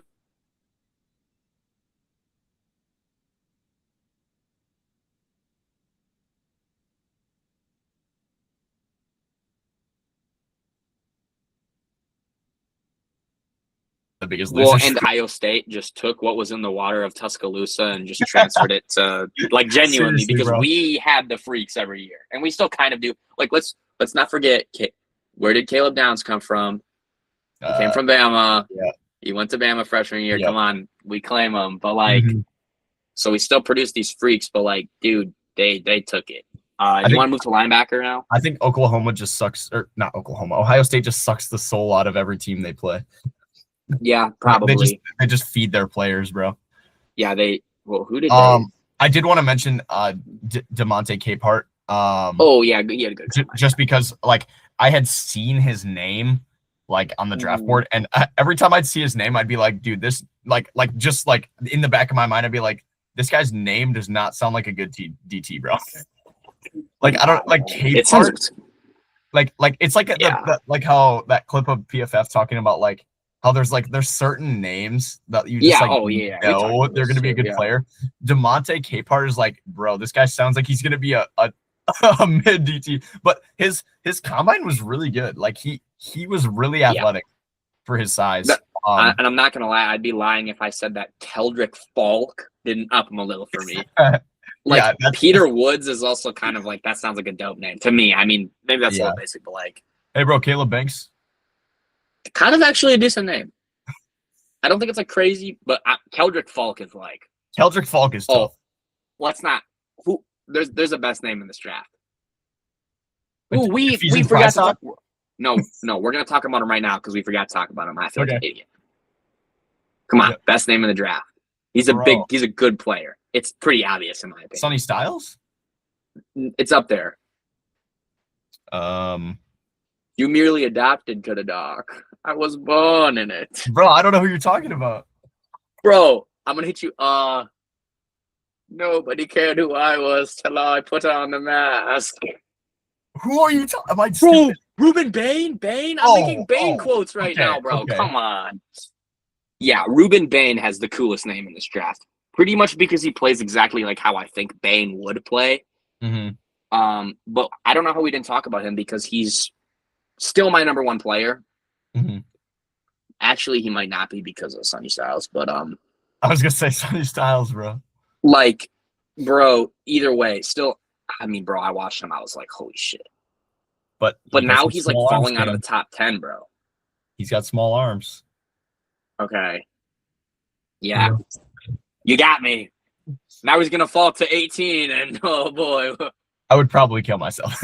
Yeah, that would be. If I'm gonna Ruben say Bain if went he to any of falls my, to the Chiefs or something like that, what the fuck are we doing? yeah, he should go top 5. He should. And bro, I get it, but I mean, this dude had like 3 sacks against Indiana in the Natty, didn't he? Yeah. Or against A&M. Like, bro, Maui Goa literally, like, the way people describe him is genuinely like he's like they, like from Batman, like, and will kill you. And he will, bro. He will kill you. Like, He will. Yeah, he's ruthless. and people are so caught up in like the Will Campbell thing where they're like, oh, well, his arms are short and he sucked. It's a different. Okay, well, first off, most people consensusly agree that Will Campbell is overdrafted. Yeah. Second off, he plays tackle. It's way different. Mm-hmm. It's way different. Way different than an edge rusher. Way different. Yeah. And anyone that watches Bain's tape knows that he's so much off of power and freakiness at his size. Like, his bend is really, really good for how big he is. Mm-hmm. His explosion is really, really good. I mean, the way he uses his hand, I mean, that's like the best thing. Like, if his hand usage was like really shitty to me and then he had like really small arms, I'd be like, bro, when he, like, yeah, I get he's not going to get hands on first, but like his hand usage is elite. Yeah. So I think he'll be fine. Like, he'll be fine. I didn't get the overreaction about his arm length. I think his tape tells what we need to know. Yeah, like, come on, dude. Come on. Yeah. He's like a run defending edge, and didn't he have like 15 sacks this year? I mean, I get they played in the postseason until the Natty, but like, dude, he had, whatever. I don't have to say anything about Bain, but you want to move to linebackers now? Yeah. Okay, so I know we said Arvell Reese was an edge, but I just want to make a point that he would, if he is a linebacker, he's not better than Sonny Styles. Can we just say that? No, I totally agree. I have because I never. If him. he's, I get that he's an edge now in most people's conversations, but I never thought he was a better linebacker than Sonny Styles, anyways. And I'm glad to see my boy Sonny Styles kick ass. Sonny Styles very quickly moved up to my number 2 player on my board. Okay, yeah. So I mean, obviously, there's not really anything to say. He was kind of the talk of the combine. I mean, I think he was 10 overall RAS, I believe. Like, it really doesn't get much better than, he had a 10 overall RAS. I mean, him and his brother, did you see Lorenzo Styles? You know their brothers? Like, 4.28 safety. I mean, he's not like a crazy starter, but he's still a safety at Ohio State, so obviously that. But can I ask you, and maybe this is like crazy glaze, is he a perfect prospect? Sonny Styles? Yeah. Because to me, like, can you think of like a weakness for him? Because like for a lot of guys, you can be like, oh, well, he can always run faster or jump higher or be more. I'm like, no, he really can't. Like, he is literally a 10 overall RAS. So he is like the most athletic we've ever seen. Like, I guess he always could run faster, but like, no, this dude is literally like the best linebacker ever athletically. 6'5", perfect weight. I think he missed 2 tackles all season, and they were both in the against Miami against Mark Fletcher, who's really, really good. I mean, he has experience playing safety. You can see it in his coverage ability. Elite against the run. You know, not Dane Brugler. I forget. I can't remember his name. He's a really big draft guy. Interviewed him and said that he's so smart that he expects him to run a Fortune 500 company after he started with the NFL. Wow. Like, bro, it's not crazy though. No, it's not. Because he's so smart. He's so smart too. You can see it. Like, he's like Caleb Downs if Caleb Downs was like Kyle Hamilton height, weight, and athleticism. And Caleb Downs is like maybe the best player in this draft. He's definitely up there if this injury isn't serious. But like Sonny Styles, like genuinely might be perfect build, pretty much perfect athleticism, elite coverage, elite against the run. Like, I think on my scouting report, I don't have a weakness for him. So the only thing, I feel like looking at my board, I cannot say he's a perfect prospect just because he's not my number 1 prospect. Well, yeah, but what's your knock on him? Do you have one? The only knock, and this might be like really, this could be a reach. Mhm. The only knock I have on him is I don't know how much of an effect Arvel Reese had on his success. Okay, all I can say is he was good the year before when Arvel Which is fair. Reese really wasn't doing much. Mm-hmm. Like this was Arvel Reese's breakout year, and Sonny Styles was like a first round linebacker last year.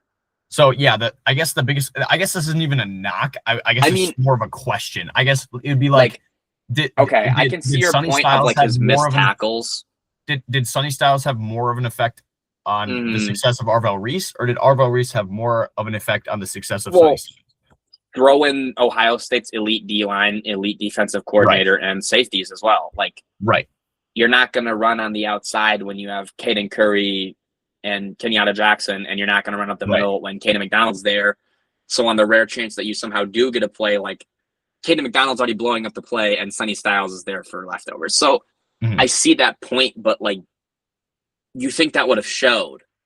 No, I at all ever. So, and that's me reaching for stuff like Sonny Styles is easily a top 3 prospect in this draft, if not the best prospect in this draft. The only guy I have over him is David Bailey, and that's because when I look at David Bailey compared to Sonny Styles, yes, Texas Tech's defense was really good, but to me, Ohio State's defense was better, and it has way more talent. It has way more talent, and I feel like David Bailey had a larger impact on his defense than Sonny Styles had on his defense. Which like they play different positions, but like for me, that's really important. Yeah. And I mean, obviously, he's not going to go probably top 3. He could go 2. It's not crazy. I honestly think the Jets could take him, but I think they're going to go edge rusher after trading. Definitely. But if he wasn't a linebacker, I mean, that's the funny thing to me is I think he could legitimately play safety, and he's a good enough blitzer that I think he could do what Arvel Reese did and actually play edge too. Yeah, that's not crazy. Like he won't, and he shouldn't. From an athletic standpoint, he definitely could. Yeah. And Ohio State plays such a complex, good scheme with Matt Patricia that know he's like ready right now too. It's not like they run a shitty defense or anything. Right. Yeah. I mean, 33-inch arms virtually. He could play edge easily. Like, so yeah, NFL comp Fred Warner. Yeah.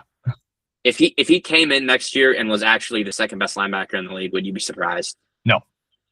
Yeah. He has such a high floor. He has such a high floor coming into the draft. And then his ceiling is best linebacker in the league. Like his ceiling, in my opinion, his ceiling is a Hall of Famer. Like he could be a Hall of Famer. Like if I had to take someone in this draft that I think would like put my life on it for Hall of Famer, right? It would probably be him. It would be for me because obviously he's like my 3rd overall player because of positional value. He's like 2nd. And I like Bane a ton, but I could see Bane busting because of his arm. Like, I don't think it will, but if you were like, Bane busts and it was because of his arms, I'd be like, okay, I get that. Yeah. But if you told me, like, why did, like, Sonny Styles bust, I'd be like, how? What failed? Like, I would have to say he got injured, like a freak injury, but he has no injury-prone history, so. Right. Yeah, I don't know. But now that we're done glazing. Yeah, we just glaze the crap out of Sonny Styles. It's totally warranted. Warranted. But it is warranted. Yeah, I mean, come on. It is totally warranted. I mean, come on. I mean, once again with the Keldrick Falk. This is me. This is you. This is what he's doing to us, bro. Just pressing. Yeah, legitimately. He's fucking, he's a freak. Any other linebackers you want to talk about? I was low-key kind of disappointed with Kyle Lewis. I don't know. Yes, because he's very small, and a lot of people thought he was going to be a safety, and he did not run as fast as I thought he was. Yeah, he didn't run as fast as I thought he was, and like he just didn't look as like athletic as I thought he was going to be for his size. Like I would have thought he was going to be a lot more explosive than he was. I don't know. He was a little bit agree for me. Okay. Gotta shout out Bama, but this is also a good one. Justin Jefferson had a good combine. He did. Had a good combine, yes. He was once again one of those guys. Not to be confused with Justin Jefferson. Yeah, that's true. Well, Justin Jefferson also had a really good combine. That is true. So maybe the name. I mean, I would draft him on the name alone. Let's be real. I mean, his name is already proven to be good in the NFL. So That's true. That's true. Some would say great, actually. But Some would say another great. guy, if Sonny Styles didn't exist, and I feel a little bad for this guy would be the talk of probably the combine. Jacob Rodriguez. absolutely. Dude, when I have loved Jacob Rodriguez since I first set my eyes on him. Yeah. So he was kind of a second round to third round guy because a lot of people thought he wasn't an NFL athlete and he didn't have NFL size. Mm-hmm. His size is still not great, but he had such a good combine that the athletic thing is out of the picture. No one, you can't say he's not a good athlete. He is. 9.23 Yeah. RAS. So now the question is how high does he go? And I think he could, and I'm not sure if he will, but it's probably a better chance than not that he goes in the first round. Yeah. It's probably 50-50 low key. But Yeah. I mean, he solidified himself as a top probably 40 pick, I'd say. Mhm. There's a really good argument that if you're not considering Arvell Reese, I'm not gonna say he's the second linebacker yet because why am I blanking on the dude from Georgia? CJ Allen. I don't think he's better than Allen. I don't. But I haven't really watched either of them like a ton yet, so it's hard for me to like definitively say. Sorry, what? I could give you my hot take that I don't actually like CJ Allen that much. Yeah. We'll talk about linebackers one day. Yeah. There's a good conversation with CJ Allen. Mhm. I think you could have a really good there's more to talk about with CJ Allen than most prospects in this draft. Yeah, for sure. Because I think like his ceiling is really high. Mhm. Like really, really high. He has a good build, for sure. But there's a really good chance that he's not what people are thinking he is. Yeah. So we'll talk about him later. He didn't really do anything in the combine. I think he might be like injured right now. I'm not entirely sure. He might be, yeah. But I think he is. I think the biggest problem for Jacob Rodriguez, and like I love Jacob Rodriguez. Like he's short. He's short and he's old. Yeah, he is old. He's like linebackers kind of like running back, and the more snaps you play, it's kind of like the worse it gets. Like pre-combine, I was really hoping that he would, like, I know that it would never happen because the Packers never draft who I think they're going to draft, but I was really hoping he called to the Packers to replace Quay Walker. Because, like, is he gone, by the way? Have you heard that? I've heard that he is. I think he's going to be, which I have no problem with that. A lot of people are going to have a problem with that, and I really don't. I don't understand. Like, everyone looked at the tackle stats from this year, and like, I don't really it's just his role. I don't value the tackle stats as much as everyone else. Yeah, you're a linebacker. You should have the most tackles on the team. That's your job. I'm going to be honest when I say when you're a good linebacker, your name pops. Exactly. I watched a ton of Packers games, and when did you really ever hear Quay Walker looked really good there with really explosive play? He had a few. I'm not saying he didn't have any, but you can kind of tell it's more of the system versus Walker. As a Packers fan, like Quay Walker had his best season of his career, and it was still like, yeah. Like, I mean, let's be real. That's just another first round pick that's wasted. Yeah, I'm not going to see. I'm not going to sit here and deny it. He's horrible at first round picks, but Quay Walker, like, if his price tag was lower, maybe we should keep him. But like as a depth piece, but like he's gonna bring in somehow. Some team is gonna pay him like $8 million a year, at least. Sure. And it's just like he's not more. That. Yeah, he might be more. And like I heard 15. That I would not be surprised. Yeah, that's what I heard per year for him. And I looked at Jacob Rodriguez as a coverage guy, and I was like, wow, this is perfect. This is the perfect replacement, because Edgerrin Cooper has been so undervalued in our defense by having to play coverage.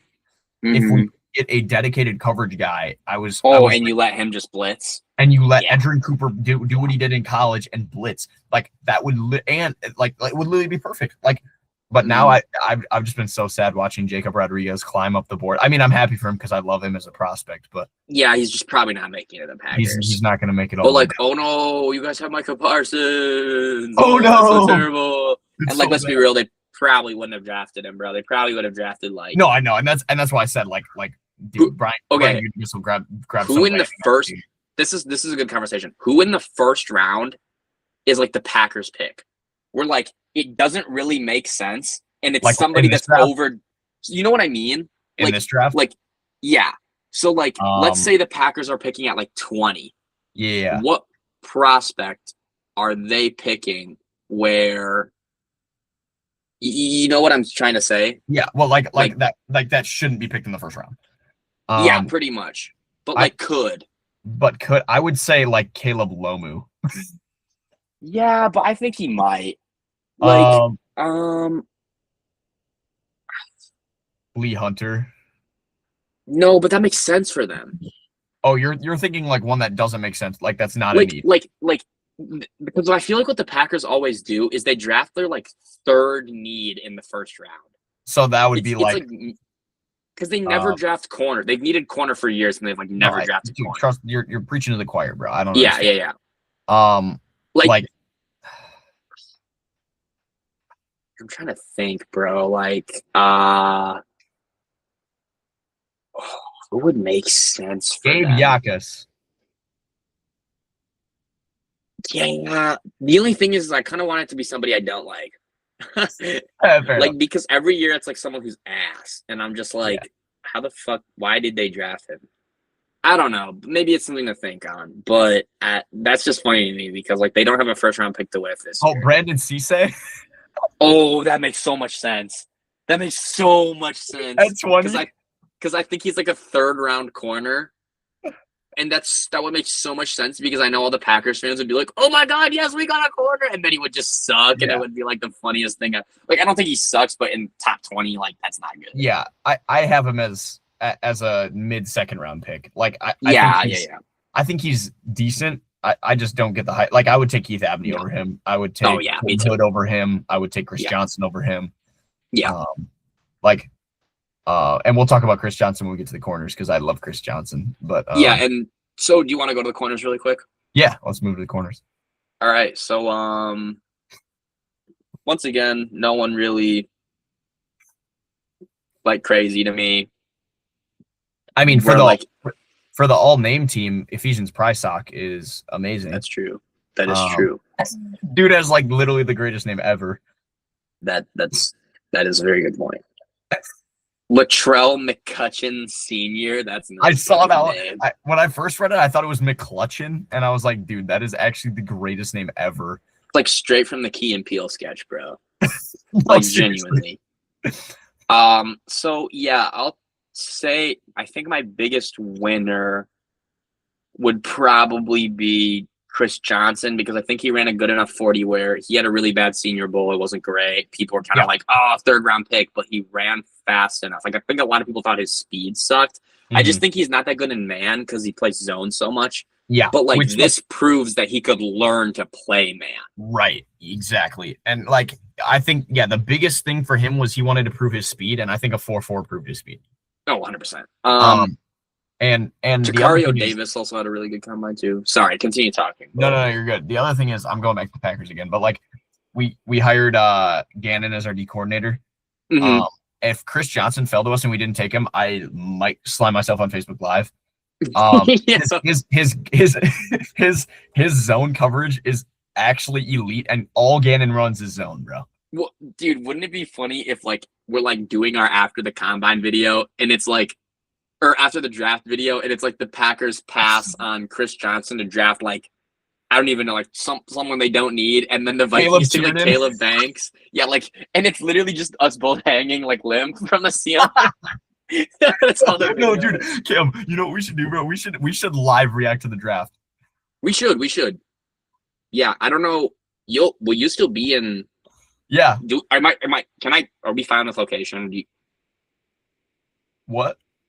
Like, are you fine saying like where we like reside? Oh yeah.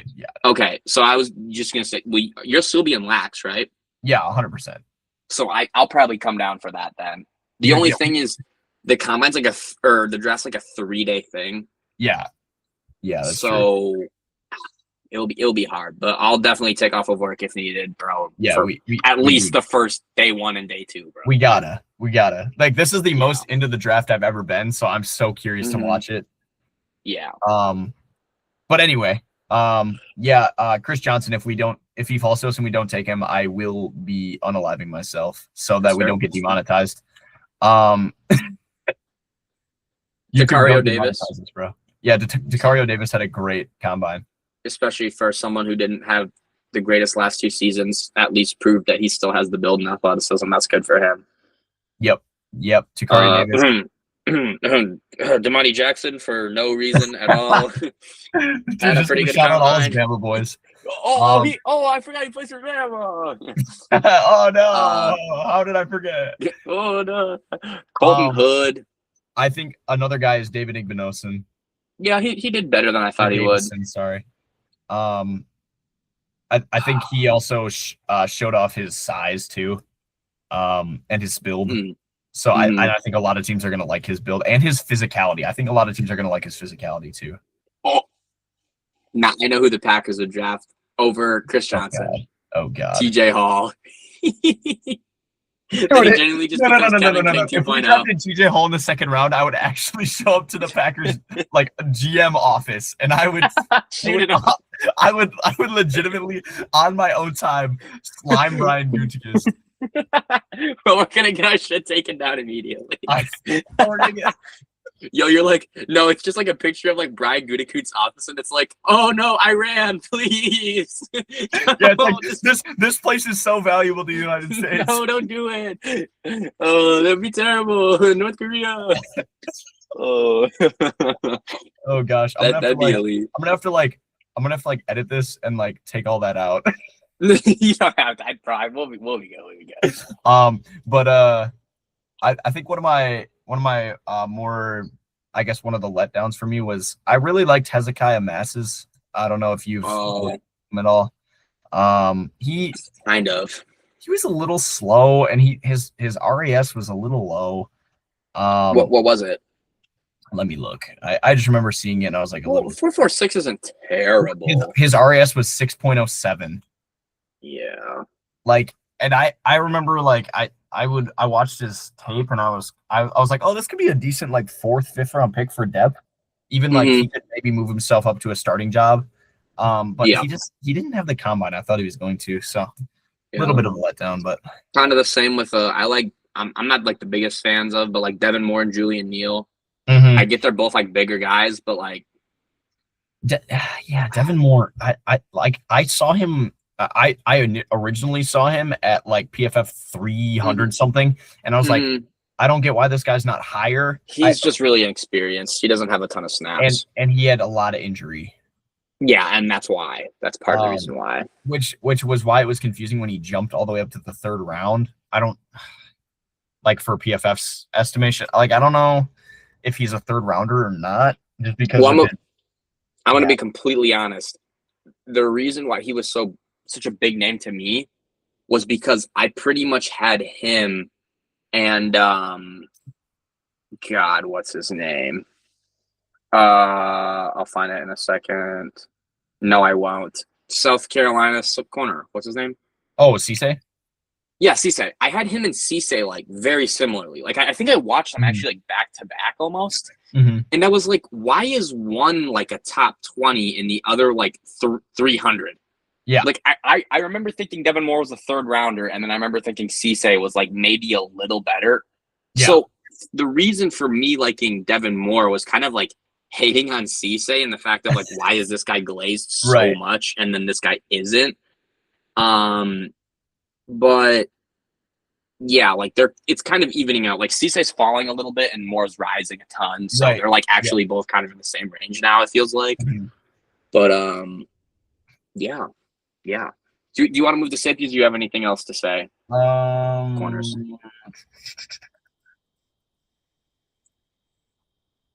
I mean, Tariano Pride ran a really good 40. Yeah, I've never heard of him. Yeah, I had not heard of him before the combine, honestly. Yeah, He I might mean, have secured himself a draft pick though. oh, probably, but I really tough to like say. Charles Demmings's combine. Um, Yeah, I think his size is good too. I think he could definitely be a sleeper corner. yeah. It's Uh, just when you play at a school I've literally like never heard of before right. as a corner, That's yeah. it's kind of hard because like, dude, you're going from literally guarding like Chipotle workers to CeeDee Lamb. Right. Like, dude, that's just like Yeah, definitely who tough. can do So that? I still hold like a little bit of hope that he might succeed, but yeah, definitely something to watch. Yeah, Yeah, I think that's pretty much it for corners. yeah. All right. So for safeties, um, once again, kind of a group that no one really did anything crazy. It is Braden Outs Stooks a safety now? apparently they just label half these guys as DBs. Let's be real. Yeah, because I noticed they have like Jalen Kilgore is a safety, and Mm, they have him as a corner in PFF, and like they have Lorenzo Styles as a corner in PFF. Like, Kilgore is a safety. yeah, I know. Yeah.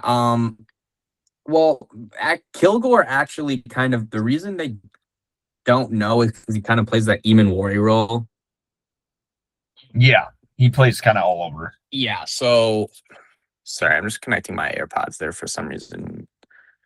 Yeah, you're good.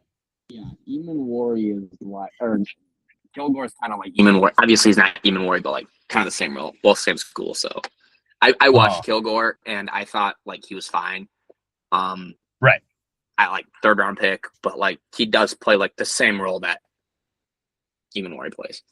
He's just like a worse Eamon Mori. Yeah. So Thieneman obviously stood out in the sense of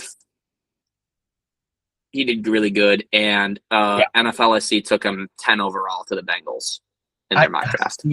See, like I like Thieneman, and I think he had a great combine.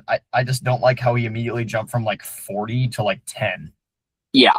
So the thing with Thieneman is when you watch him, he's a really, really good player.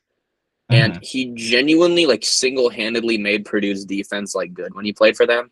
Yeah. But I think a lot of people question his athleticism, that now when we're, like, not only is he a good athlete, he's a great athlete, it's like, oh, it's taking a while for some people to catch up, I think. Yeah, I think there's a little, thing- like, jet lag almost. The thing that I think a lot of people don't realize is a ton of teams need safeties, and especially a ton of teams in the top 15. There's a chance that he goes over Caleb Downs. They're seriously, especially if this injury stuff is true. Like, and I'm gonna be honest, I would never. I want to just skip that out there, and I don't think this thing is with his ACL is like bad at all. Like, I'm not sure. Like, I don't think it's that bad. However, if it is a thing, Thieneman is good enough that if he went like top 15 and then Caleb Downs fell to like 17 or something to like the Vikings, or 18, it would be like not super surprising to me. Like, I could see that. Like, Will Johnson fell to like pick 43. Yeah, that in itself, that example by itself just shows that like injury history can really change your draft pick, like your spot. Especially with corners and safeties where you need it so bad. Right. But yeah, he is probably praying that Caleb Downs is injured. Yeah. But yeah, he's probably just the biggest riser. He just had a really good combine. But he's a really good player anyways. Yeah. He just showed it off to a larger extent. McNeil Warren too. Him and Thieneman, the reason I know these guys so well is because they're consistently drafted to the Vikings. McNeil Warren is obviously slower, but I think his RAS is better. No, it's worse, but it's still good because he's huge. He's like 6'3", like 215. Like, he's a really big safety. I know McNeil Warren ran a little bit slower, but I still really love McNeil Warren. He might be one of my he might be my favorite safety in this draft just from positional value. And I'm not sure if I'm there yet. I'm like first round pick because like I get Quinyon Mitchell came from Toledo, but like Mhm. he's still from Toledo. Yeah. And that's kind of just like I don't like when you don't play competition. Right. No, that's totally fair. So, you know, I'll have to really watch him, but he definitely is like him and Thieneman pretty much guarantee they're probably top 40 picks. Yeah, I'd say. I personally think both of them work their way into first round picks. I think there's enough safety need that McNeil Warren and Thieneman are both going to get picked first round. Yeah, this is a really good safety class because another guy's like AJ Halsey, like he could go really high. Halsey's even AJ Halsey could sneak his way into the first round, I think. Yeah. There's another one. Omari Ramsey is probably not that good, but he's still like. I actually really liked Bishop Fitzgerald. Spears Jennings. Oh, yeah, he's pretty decent. I don't know if he's like first or second round, but and Bud Clark is good. I really liked Bud Clark. I don't know about you. Haven't really watched him a ton, but I have seen enough where I'm like, I would probably say he's like a third or fourth rounder, but he's tested pretty good. He's for sure a third round. Like I don't think he might be late second, but that would surprise me. Okay. I'm kind of just now remembering another guy we forgot about in a different position that I have no idea how we didn't talk about. But it's kind of because he didn't do the combine. This is a very combine relevant situation. Jordan Tyson. Oh yeah, is somebody I want to talk about because straight up, I know you feel the same way. He is consistently falling past pick 15. Yeah. And at point almost falling out of the first round I've seen. And I just want to say that is utterly insane and a very, very, well, it's kind of blowing up for the wrong reasons, but a very, very underrated moment or like moment that should be trending that isn't trending from the combine is, did you see, well, I sent it to you, his bench. Oh yeah, he benched 26 reps. That's 2 reps away from the record. Yeah. One he's away not from big though. He's not big. Like he's like 195, 200. Like he's 200 pounds. The wide receiver that has that record, I can almost guarantee is probably like 215, 220. So pound for pound, he might be like one of the strongest wide receivers ever. Now the thing is his form is getting very heavily ridiculed because he's like thrusting his hammies up and like kind of like in a powerlifting competition it wouldn't count. DK Metcalf is tied for it. Yeah, so like these are all big guys. Isn't N'Keal Harry Foster, big? Greg Little, N'Keal Harry. I think N'Keal Harry's big. I believe he is.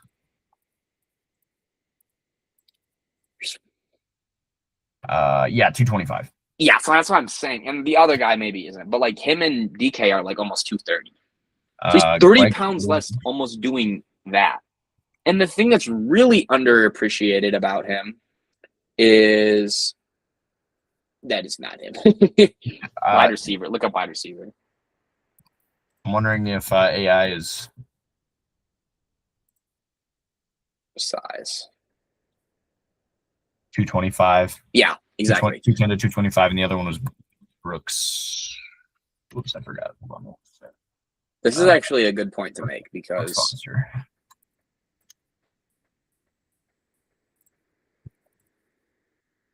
6 foot 205. Okay. Okay, so that's pretty impressive from him too. But here's another thing people are forgetting. So he's falling because of his injury-prone history. Well, what's one of his fucking injuries? His collarbone. That's his most recent one. Dude, if your collarbone in any form is still messed up, you're not almost breaking the NFL bench combine record. Yeah. Like, your chest is right here. Your collarbone is, like, in your chest pretty much. For the average person that does not know. Like, dude. Yeah.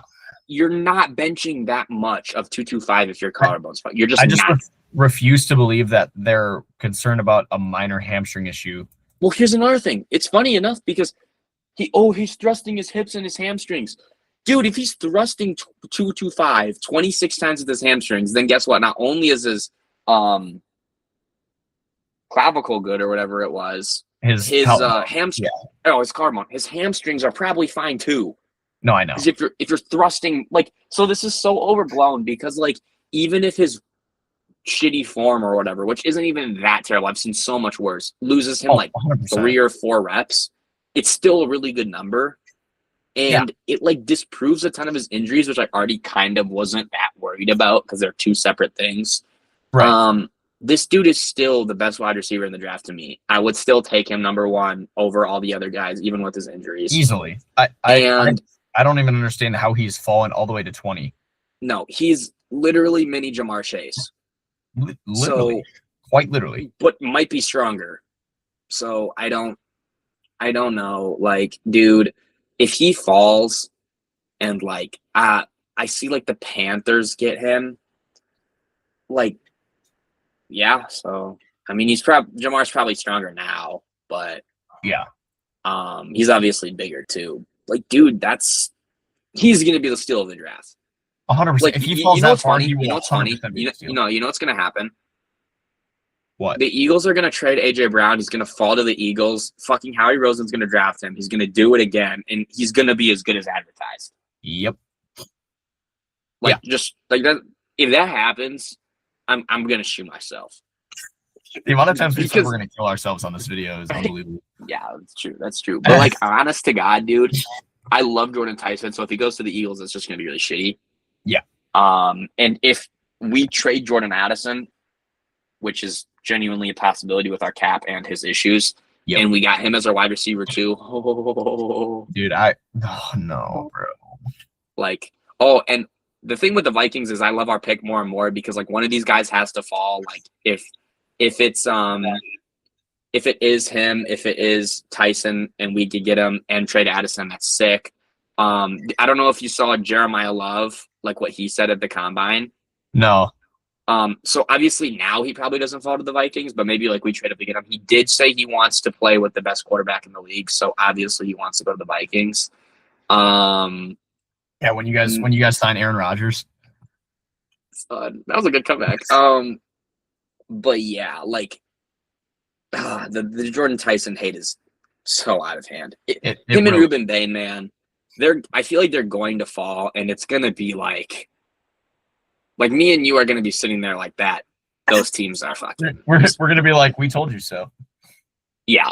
Well, it's just funny though because it's like I feel like the average fan like doesn't know how good they are, and like the Chiefs are gonna fall. Like Bane's gonna fall to the Chiefs or something, and then he's gonna be like a monster for them, and everyone's gonna be like, "Why did the league let this happen?" And we're gonna be like, "Yeah, bro, this is what we've been saying the entire time."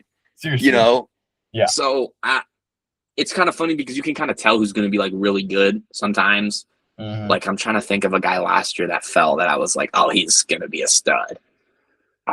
I can't really think of one. Like Will Johnson, I knew was always going to be good, and he was good on the Cardinals this year. But yeah, I'm trying to think. Yeah, definitely wasn't Matthew Golden. all right, bro. Jihad Campbell, I knew was going to be really good. Obviously, Bama guy. Josh Simmons was probably the biggest one. He looked pretty good this year, from I believe. And I think he was my tackle 1, I want to say. I think he was. And he fell all the way to the end of the first round. I was like, Nick Emanwari has got it. That was probably my favorite player in the draft last year. Like, not my number 1, but, like, favorite. Nick Emanwari? Yeah. Travion Henderson, I had first overall talent grade on. Yeah. Straight up. And he looked amazing this year. Yep. Like, I had no idea how Travion Henderson fell. I really like Donovan Ezeraku. He didn't have a great year. I didn't. JT Tuimoloau was someone I missed on. I thought he was really good, and he did not look good this year. But yeah. Anthony Belton, bro. Anthony Belton. Right. Mike Green. Yeah, he was kind of not good this year. He was pooped this year. But yeah, there wasn't. Oh, Harold Fannin. I knew he was going to be really good. Yeah, that's why I have him in fantasy. I thought Siobhan Ravel was going to be the. Well, they rushed him back from injury, though. Yeah. like, yeah, he was terrible this year, but like, I mean, when you take him, you had to be like willing Right. to rest him, and they weren't, which was stupid. Yeah. Jacob Parrish, Jonas Sanker, I really liked. Parrish, I really liked. They were both good this year. Ty Felton, Yeah. bro. Just yeah. Another casualty of Quessie's Oh gosh. horrible drafting. Oh my god. Yeah, there's no one really in the 4th round that I was like, Yeah. oh, I can't believe they fell. But yeah, I mean, do you have anything else combine wise you want? I mean, this is a pretty long video, probably hour 50 minutes if I had to guess. Oh, we're over 2. Yeah, that doesn't surprise me. I was gonna say I usually go to bed at 10:30. It's 11, so. But we got the chit chatting. we did. It was a good time. It was. It flew by. I quite enjoyed it. I wish I had more time to do. Like, I wish we could do this like 3 times a week, and we could work it out. It's just hard because I don't want to constrain myself to a time limit. Right. Work like I could be like, oh, I have an hour and a half open Friday mornings, but like, maybe we can do something on the fly. Like if I have like a Friday off and it works out for you too sometimes. Sure. But like, I think Sundays and Tuesdays we should probably plan on. Yeah, I like because that. I can almost always guarantee that's what I will have off at least for the next couple months. Although if I'm training at my work, I'll be working Monday through Okay. All Friday. right. But either way, then we can like double up on Saturday. Well, it will be fine. We can do stuff.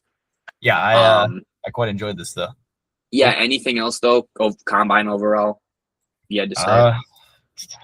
I mean, I was gonna mention Makai Lemon's weird. Yeah. But like, dude, here's the thing. In the least harsh way possible, a lot of people forget these guys, and I'm not gonna elaborate any further than this. Yeah. People forget these guys are athletes before they're scholars. That's all I'm gonna say.